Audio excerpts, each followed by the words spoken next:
nom de les esponges, com diu el nom, només hi pertanyen a les esponges.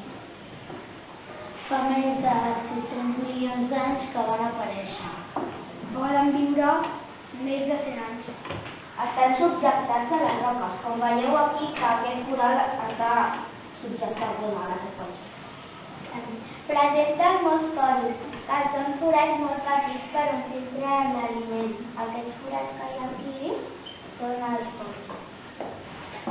Les esponges tenen dos tipus de reproducció, la sexual i l'asexual. La reproducció sexual es produeix a la separació de fragments de l'esponja que es converteixen en esponges més petites. Per exemple, si això es trenqués, formaria una esponja més petita. S'alimenta de plàncton i microorganismes de substàncies molt petites. Els plànctons són uns animals molt petits que no es poden veure amb el propi ull. També hi ha la reproducció sexual. Els espermatozoides són expulsats, poden parar-se en una altra esponja arrossegats pel corrent d'aigua. Una vegada dintre arriba fins als glòbuls i es produeix la fecundació, que és quan neix l'esponja. No tenen òrgan ni sistema nerviós. Les esponges són capaces de produir un verí dels més forts que existeixen.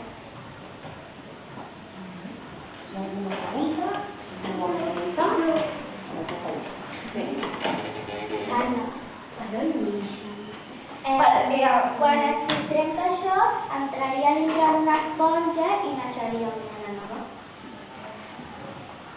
Irene, com és que el plat no es pot veure amb el ull? Perquè és molt petit, és com un animal molt petit que no es pot veure, com un microscopi, però més petit, molt més encara. Ho hauries de veure amb un microscopi.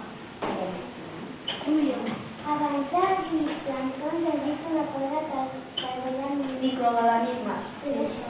És com el plàncton, una substància molt petita.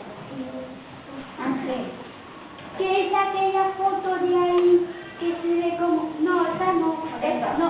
¿Aquesta? No. ¿Aquesta? Una de esas... No. ¿Aquesta? No. Esta. ¿Aquesta? No, la que tenía la Judith. Aquesta. Bueno, això és com és una cosa com amb uns pèls. Subjectar-se d'una roca. Sí, amb uns pèls. Molt bé, d'acord.